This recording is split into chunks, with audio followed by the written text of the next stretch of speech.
Hey, y'all, Jeremy James here, the Bourbon Realtor, coming at you with Barstools Bourbon. We have a serious treat for you all today. No, not Lahannah. So we've got a stand-in over here for Lahannah. This is our Bourbon Procurement Officer, Ralph Burgess. Say hi, Ralph. Hello. No, it's hi, Ralph. Hi, Ralph. There we go. And then maybe a new face to some of you. To some of us bourbon geeks, we've kind of gotten used to Michael's face for a bit. This is Michael Myers, and you are owner, master distiller, the whole visionary behind this awesome product, Distillery 291, right? I am. So I'm CEO and founding distiller is what I like to say. Nice. So the brains and the money. Got it. Yeah. Awesome. Brains, maybe. No, not even there.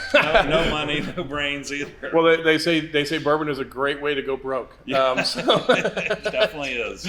Well, I got turned on to your product through Macaulay Minton down at Wilderness Trail. Okay, yep.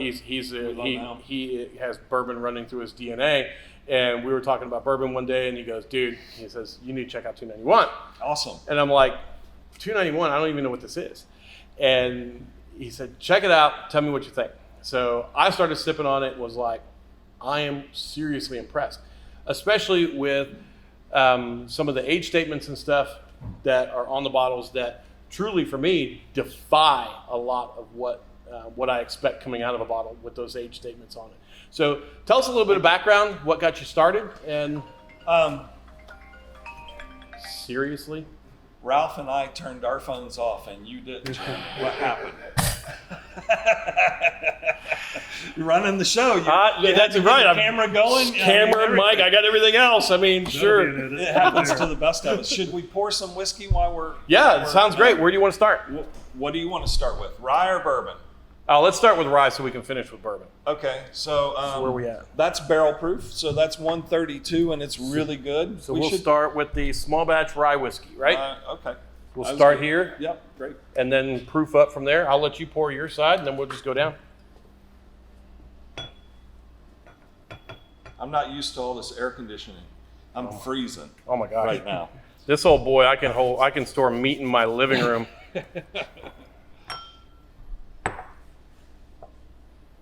Got some New Glen Cairns. Oh. Cheers. Nice to meet you. It's great meeting you, in person. man. Cheers. Nice to meet you, Ralph. Nice to meet you, Michael. God, the color is amazing on this. It is. Thank you. Yeah, that's why I love my barrels. My barrels are from the Barrel Mill in Avon, Minnesota. I've been with them for 10 years using their barrels, and it's amazing. So, talk about my story. Yep.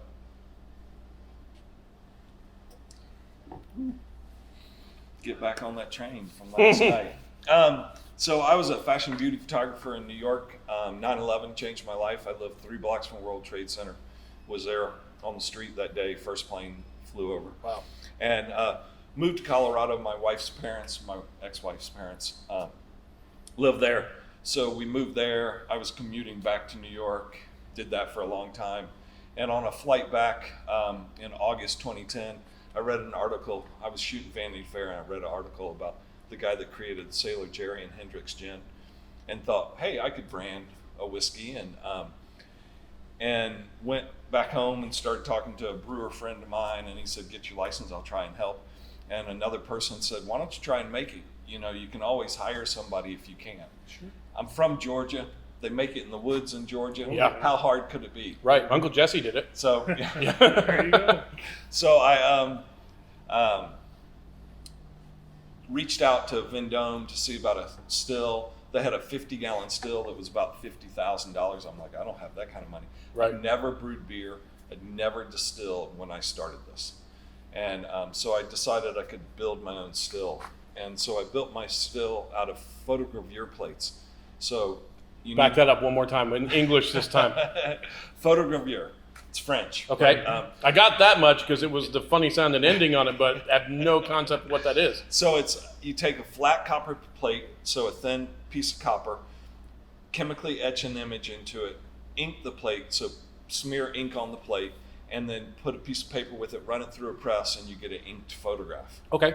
And it's an old process that doesn't very few people do it now. And so I took these plates. I had a show in Tribeca with the images, and I knew I had the plates. I had copper.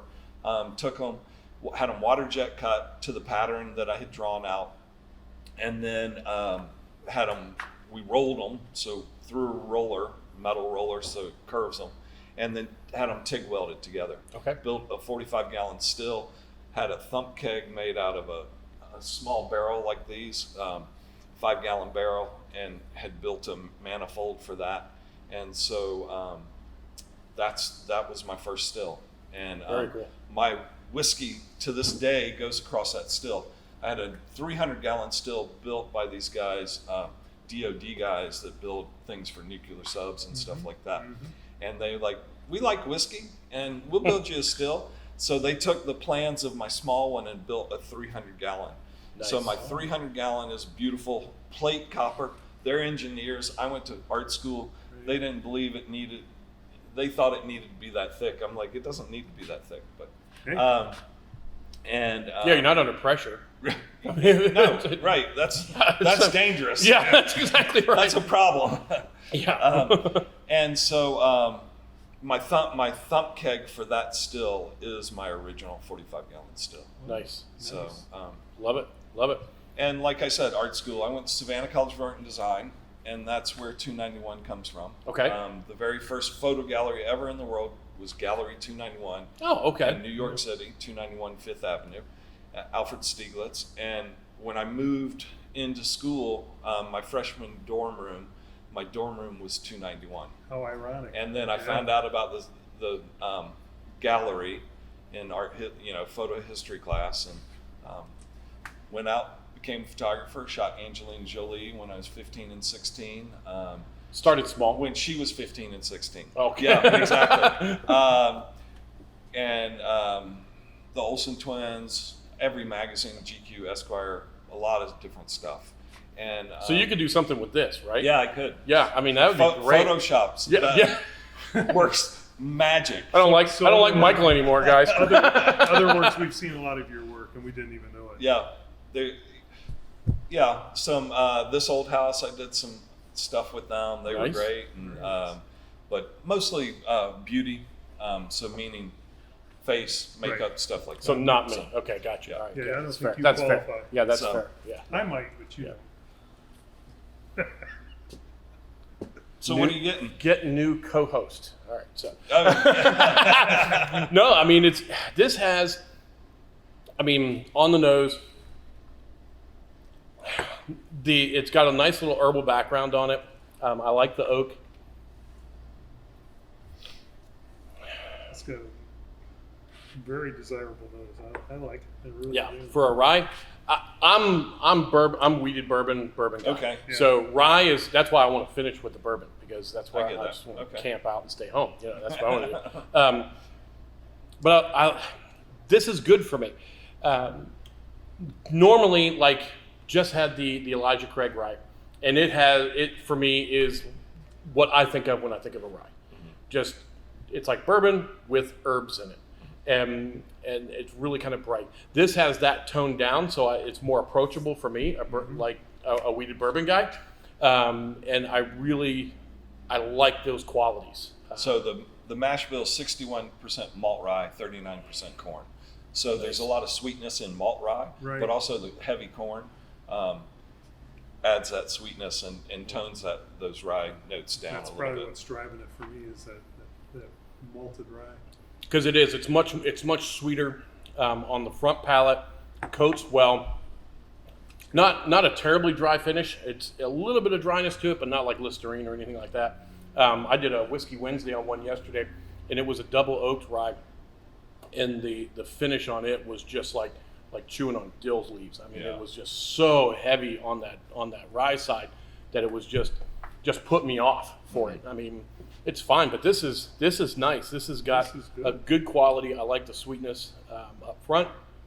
So this one's 101.7 proof. Nice. The funny story about that is I was going for 100 when I started. I don't know if I said that, but I'd never brewed beer or distilled. Mm-hmm. Right. And so the first time I went to cut whiskey, it was white whiskey. We bottle a couple of white whiskeys for cocktails, mixed Right. drinks. It's really great. Cool. And so I was cutting the whiskey, and if you mess up, you can't fix it, right? You put cut water in it too much. So I got to 101.6 or something. And I'm like, all right, I'm close enough. Close enough. We're good. You know? And then literally the next time I went to cut with white whiskey again, I was in 300 square feet. So literally the size of this bar. Oh my gosh. Seriously. Could make 60 gallons a month. I had my DSP, distilled spirit plant permit. So DSP CO 15023. Nice. And, but I went to cut that second, batch, and it came out to 101.7. And I was like, okay, that's where I'm leaving it. Now the hard part is hit that number every time. Exactly, It's right? like, crap, what have I done? And it's just as hard to hit 100 or 101.7. It's the same thing. Yeah. So, now my team, I have 18 people that work for me. Right. And my production crew, they all cut the whiskey, and they have to hit that number. Yeah, So. make them hit that number. And when you've aged it, you could run it through a still again and get water out if you're cutting white whiskey. But once you age it, you can't do that. Right. You can't fix it. Yeah. I mean, you can. We're gonna do a add 90 more proof or batch something, this but time. Yeah. Right. Whoops. So, That's nice. I mean, It's Thank you. really nice. for a bourbon guy to be able to appreciate and really like this rye, this is good. thank you very much. Yeah, some of those ryes you do get, they're just so drying and so green.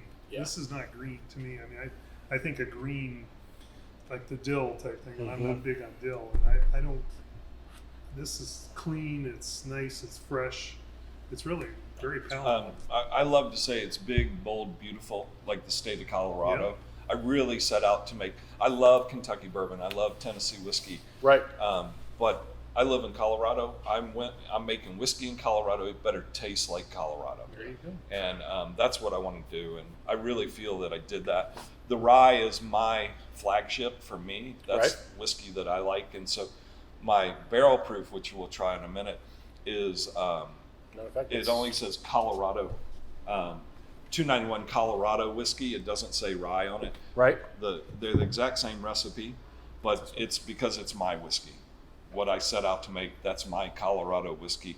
131.5. Yep. So this Nice. is barrel proof, single barrel. I'll let you pour first. 61% malt rye, 39% corn, like I said. Well, there's 95.5 so 95 rye with 5% malt barley is a standard. Like Bullet has that. Sure. A few other ryes are that way.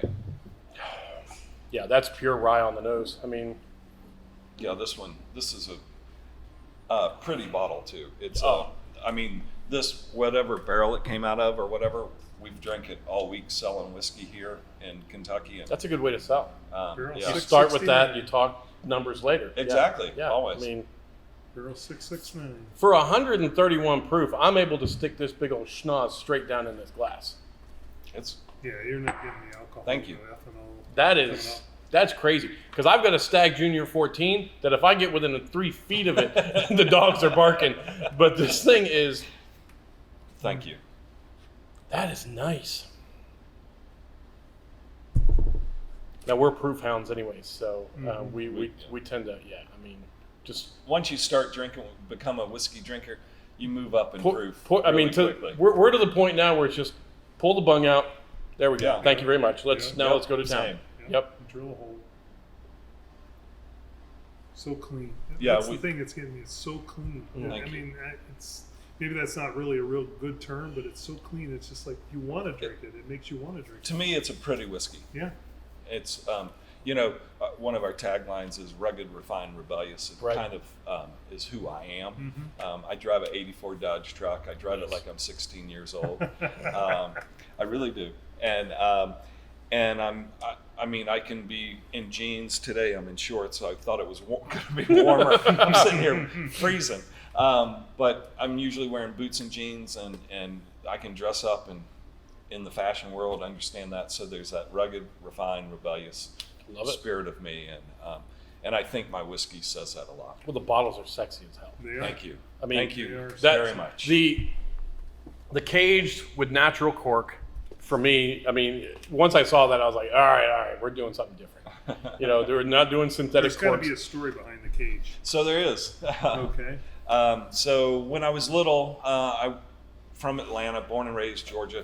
My mother lived in California my whole life, so I've spent a lot of time in California. But on Saturday morning, TBS had cartoons on, and Ted Turner Broadcasting, Sure. Yep. or Turner Broadcasting, and I would watch cartoons. And on a day like this, where it's raining and stuff, you're not going outside, so cartoons turned into old movies, westerns, and Right. really old film noir type movies. And so watching those, and I thought that's where it came from, but I realized, or someone found it finally for me, because we couldn't find the movie that it was, and it was a Little House on the Prairie episode, Longest Day or Hardest Day or something like that, and they're transporting nitroglycerin in a wagon. Oh, I remember that one. And Yeah. so they wired it all I used to in, watch that. right? They, I'm too young, y'all. Yes. That's all I'm going to say. they wired it in so it would just kind of float instead of jolt if they Right. hit a bump or whatever. Right. And I'm making high proof whiskey. I'm going to wire my whiskey There in, you and go. that's where that came from. Nice. And a friend of mine found it for me.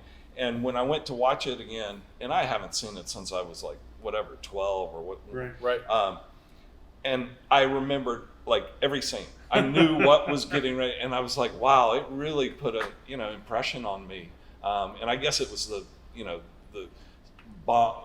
It could explode, or Right. It's that it tension. kind of just Right. Well, ingrained in my head. when I see your bottles, I mean, this just looks like something straight out of a spaghetti western. Thank you. I mean, they come strolling in and come up to the bar, and the old grizzled fat bartender with a cigar hanging out of his mouth, and he What do you have? That's what I wanted to do. boom, just right there. That's the bottle. That I mean, is. you have so many that are going. I mean, we love Wilderness Trail, but Yeah. they're going more geometric shapes and kind of edgy and stuff like that. This is just classic, old school Like Western whiskey look, and of course the stickers with all Yeah, the medals. so- all the medals. We'll get a nice close up of that. Doesn't help. Thank Doesn't you. hurt either. Yeah. So Yeah, I in that 300 square foot space, I was in there for almost 3 years, and Jim Murray's Whiskey Bible Yep. gave me barrel number 2 of my rye. This rye gave me 94 points. Oh, wow.